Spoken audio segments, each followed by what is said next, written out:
Bonjour et bienvenue sur le podcast consacré à la conscience telle que la science unifiée de Nassim Haramein la conçoit. Voici comment Nassim Haramein imagine le fonctionnement de l'univers. On peut voir l'univers en tant qu'orchestre symphonique où chaque proton est semblable au support magnétique d'un disque dur holographique enregistrant chaque instant de son existence dans des bits de Planck. Tous les disques durs de protons sont alors interconnectés par des trous de verre qui agissent comme des câbles réseau à transmission instantanée, aboutissant à ce que tous les protons de l'univers soient synchronisés dans un réseau connecté supraconducteur qui se met à jour instantanément à chaque changement. On pourrait imaginer la structure de l'espace-temps autour de chaque proton comme un superbe treillis de sphères interconnectées par des canaux de transmission allant dans toutes les directions.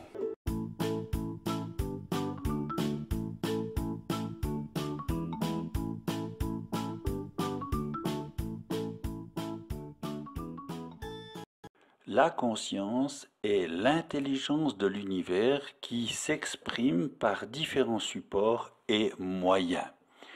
L'univers fonctionne comme un gigantesque réseau neuronal de communication créateur de conscience.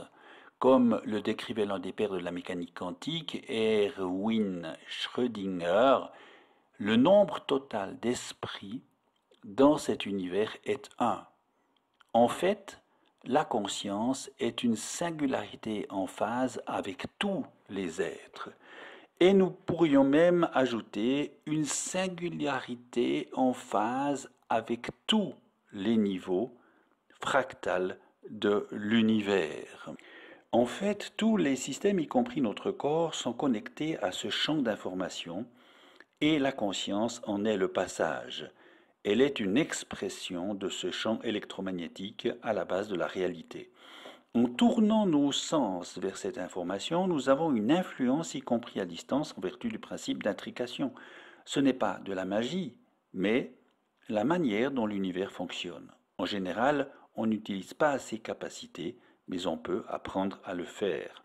Pour Nassim Haramein, la spiritualité est dans la matière, car la matière, c'est de la spiritualité manifestée. La conscience s'exprime en toute chose selon la même dynamique.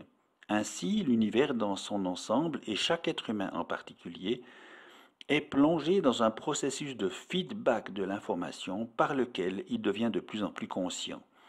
Le niveau fondamental de qui nous sommes rayonne et s'effondre perpétuellement sur lui-même en une boucle infinie de rétroaction qui fait vaciller et changer le monde holographique autour de nous et par conséquent notre expérience de la conscience.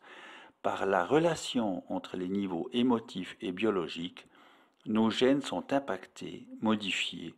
On est un vrai miracle et on peut être en gratitude, ce qui nous permet d'aborder nos peurs.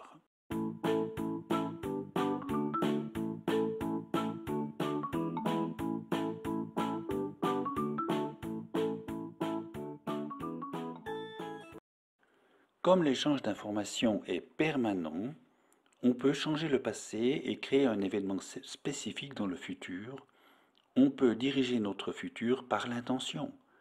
Le passé et le futur sont malléables. On crée certes notre réalité, mais elle nous crée elle aussi, car tout est relié et coordonné. Les plus petites échelles ne peuvent pas modifier les plus grandes. Il y a des lois d'échelle et des lois de relation. L'univers est déterministe par le tout qui détermine où il va, vers un système de cohérence plus grand. Il y a un flux naturel de l'univers. Quand on lui résiste, cela crée des tensions. Quand on harmonise les choses, tout s'améliore et tout va beaucoup mieux. Mais le libre arbitre est seulement un phénomène local. Localement, nous pouvons et nous avons le libre arbitre, nous pouvons interpréter les choses autour de nous comme nous le voulons, Mais il existe aussi des échelles plus grandes que la nôtre qui font la même chose. Et nous sommes influencés par ces plus grandes échelles de la création. Si nous nous en écartons trop, ces plus grandes échelles vont faire en sorte que nous y revenions, car il existe un système de sauvegarde de l'univers pour que les choses puissent toujours aller vers plus de cohérence et pour empêcher qu'une chose puisse tout à coup tout détruire.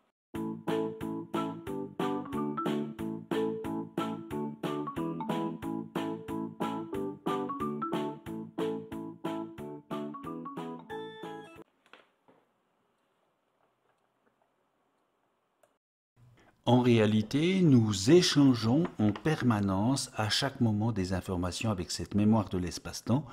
Nous lui en donnons et nous en recevons en retour. L'échange d'informations se fait donc en permanence vers l'intérieur et vers l'extérieur à la vitesse de la lumière. Tout en découle et tout y retourne. Tout en est issu de l'infiniment petit à l'infiniment grand. Depuis les vibrations des Planck jusqu'aux galaxies, rien ne peut être sans lien avec cet espace mémoire. Ce champ magnétique définit aussi le fonctionnement de la conscience, qui n'est évidemment pas localisée dans le cerveau, c'est une antenne de connexion avec un champ. Nous pouvons consciemment l'ignorer ou vouloir nous en passer, mais les cellules de notre corps, elles, ne le peuvent pas, car elles y puisent plus de la moitié de l'énergie dont elles ont besoin pour fonctionner harmonieusement et toute l'information nécessaire à leur bon fonctionnement de surcroît.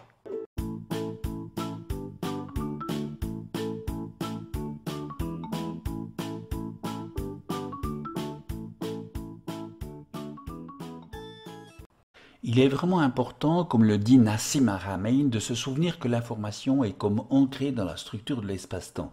Toutes vos générations, toutes vos mémoires, absolument tout s'y trouve comme dans un archiveur ou un disque dur. Toutes ces informations sont ensuite échangées avec les structures biologiques au fur et à mesure que vous les déposez le long de votre ligne de vie sur la structure de l'espace-temps. Et donc, vos gènes ne sont qu'une expression de l'information qui se trouve aux coordonnées de l'espace-temps où vous résidez. Votre mémoire ne se trouve pas dans votre cerveau, c'est vous qui accédez à ces coordonnées de l'espace-temps, et donc c'est intéressant parce que vous pouvez commencer à penser à des choses comme déposer de l'information aux coordonnées de l'espace-temps en avance de là où vous vous trouvez pour quelque chose que vous voudriez voir se réaliser dans votre vie. Et donc, c'est comme l'autoriser. Et si vous faites cela, ça va avoir une répercussion en sens inverse dans la structure de l'espace-temps jusqu'à votre présent. Et donc, cela va commencer à faire de vous la personne que vous devez être afin que ces événements aient lieu. Et donc, si vous réussissez à suivre cette ligne d'information, alors vous obtiendrez le résultat escompté. C'est comme projeter, vous savez, des bulles de réalité dans votre futur avec l'idée de les rattraper. Ainsi, dans l'approche de Nassim Haramein, l'énergie secrète de l'univers découle du rapport entre l'information contenue dans la mémoire de l'espace-temps et les oscillations de Planck, appelées aussi les voxels, qui vont se décliner en force électromagnétique et en gravité à travers un double vortex qui fonctionne comme un trou noir. Tantôt il se contracte et tantôt il se dilate, un peu comme les battements d'un cœur cosmique.